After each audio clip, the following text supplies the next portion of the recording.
one. That one. No. Play that one. No. Play this one. This one, Jan, this one. No, this one. Stop it. Play that one. This one.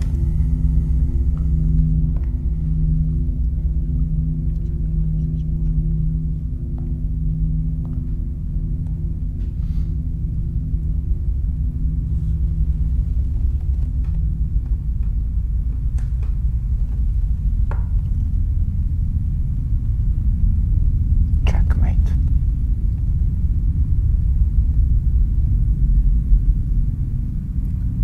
Good game.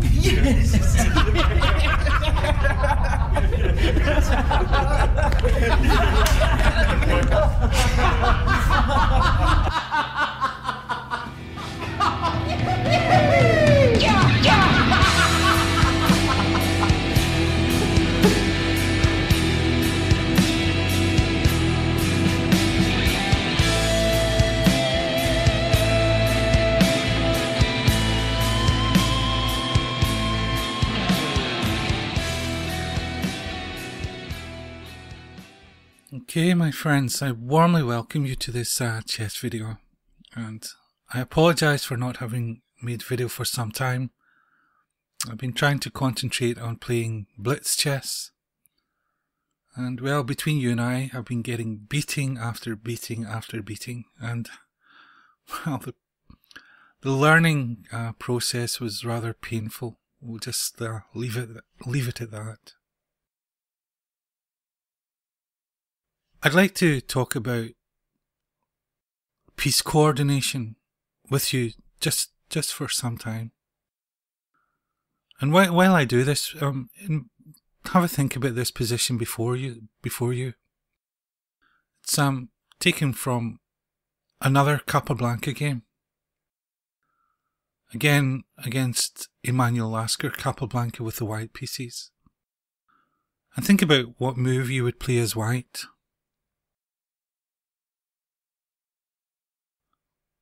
As I was saying, I'd like to talk about piece coordination in chess. Because we understand that chess is a team game between the pieces. And it's very true to say that even if there is a material imbalance on the chessboard, if you have well coordinated pieces and the initiative, it's simply very difficult for your opponent to find the right moves all the time. And even if you go into an endgame with a material deficit, say a pawn down or something, it's usually not enough for your opponent to win. And if you have better coordinated pieces and the initiative, the likelihood is that you will likely triumph, even if there is a material imbalance on the chessboard. Now, what about this position here? Well, we can see that certainly this bishop needs to free itself. And in order to do so, the knight must move. Can either come here to f3 or e4. But the pawn is hanging. So what would you play if you had the white pieces? Well, Tarrasch writes that probably 99% of chess players would play the move knight to f3. And I reckon that's the move I would play as well. Trying to defend the pawn. The move that Capablanca actually played is the wonderful knight to e4. Simply giving up the pawn. And we can see that the knight on e4 has better range than if it was on f3. It counters black's most natural developing move of bishop to c5.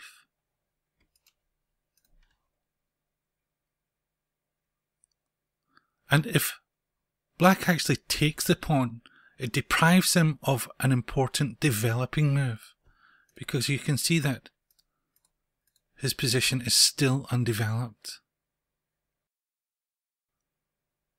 And of course it frees the bishop here on c1.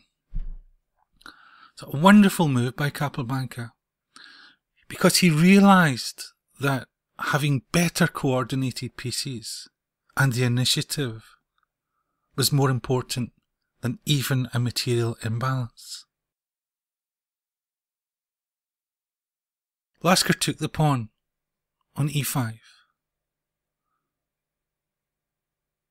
Here Capablanca played rook to d1. You can see he has an initiative. Two rooks are attacking the d8 square. Bishop to e7 was played, and here Capablanca played the wonderful, quiet move f3, showing just how important it is not to crack up just because there is a material imbalance in the game. This knight is of course anchored in the centre, and later on the move f3 provides, of course, a route for the king to come into the game.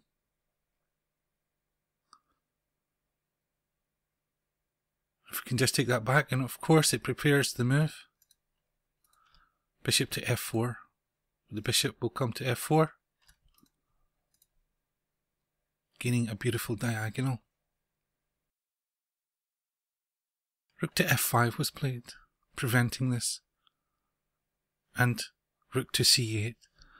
And black must give up the c-pawn. Because even if Lasker tries something like c5, well, takes. And this position should be better for white.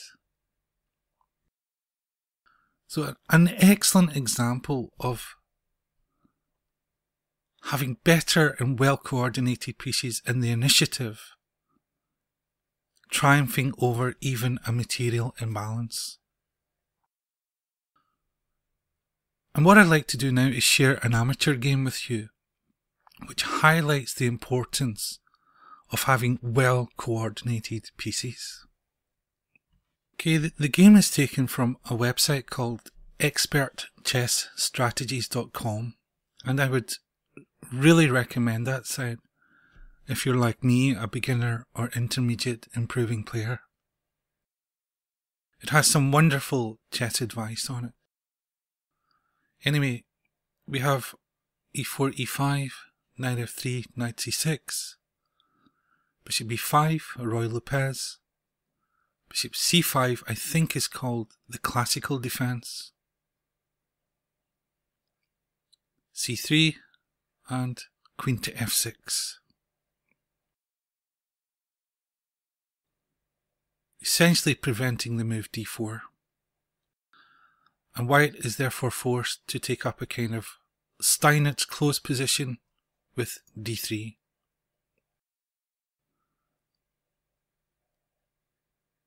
h6, castles, knight g to e7, rook to e1, and here a very wonderful move, a6.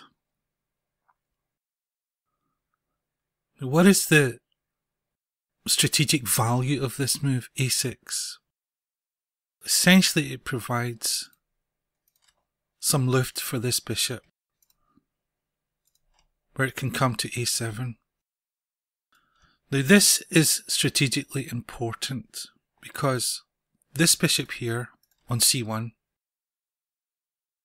it is planning to come to e3 and try and induce black to exchange it off here on the e3 square, where white will take with the pawn, depriving black of the f4 square, and he needs this f4 square for this knight on e7, where it will come to here, and to here. So although it looks a very innocuous little move, it actually has a very deep strategic idea behind it. e6. And here is another instructive move from white this time, for all the wrong reasons. Bishop to c4. Now how does this deprive white of good piece coordination? Well, look at this knight here. Where can it go, in fact? It would love to come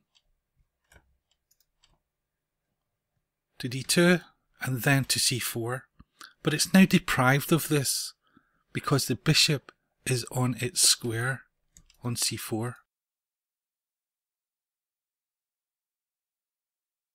d6, b4, bishop a7, a3,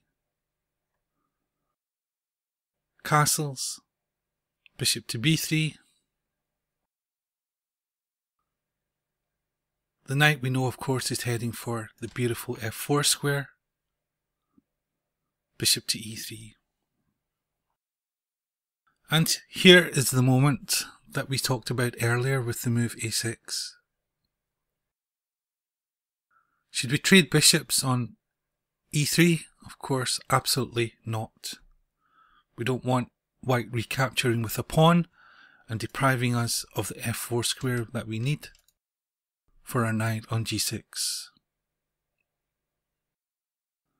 Knight to f4, the natural square for the knight.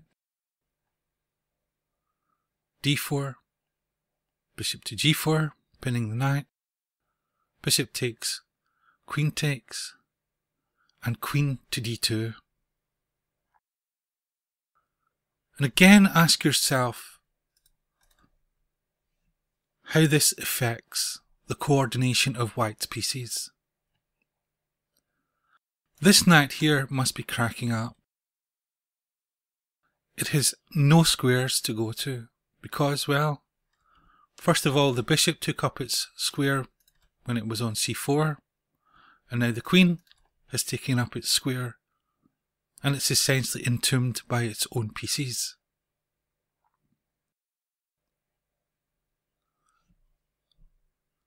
Should white exchange on d2? Of course the answer is no. Why should we help our opponent develop his pieces? Why should we help them coordinate their pieces? And we therefore play queen to f6.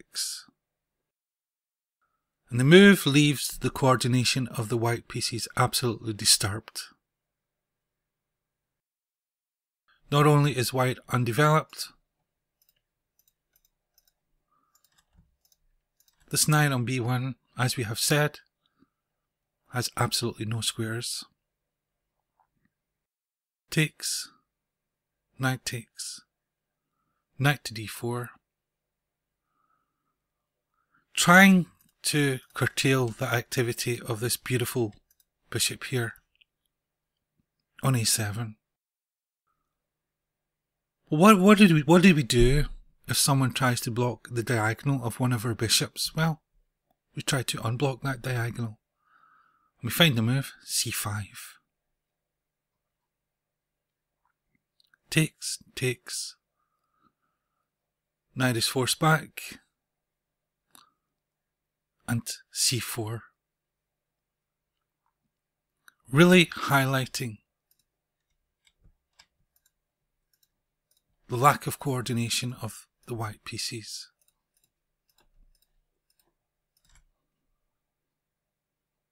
Bishop is forced back.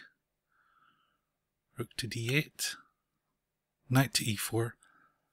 And here is a beautiful move. If you take a look at the white pieces, all these pieces are in dark squares. There is a knight in the vicinity. It is also on a dark square, which means on its next move, well, it will fork all of these pieces on dark squares. But it cannot do that at present because of this knight on d4. and therefore black plays the wonderful exchange sacrifice. Look at that. Rook takes d4. Pawn takes d4. And now the wonderful knight to f3 with check. Forking everything in the house. Well, g takes f3, and after the move, bishop to h3. It's practically impossible for white to avoid checkmate, and the game is over. I thought it was a wonderful example of piece coordination and lack of piece coordination by the white pieces. We just quickly go back. You can see how this bishop deprived the knight of its square, its natural square on c4.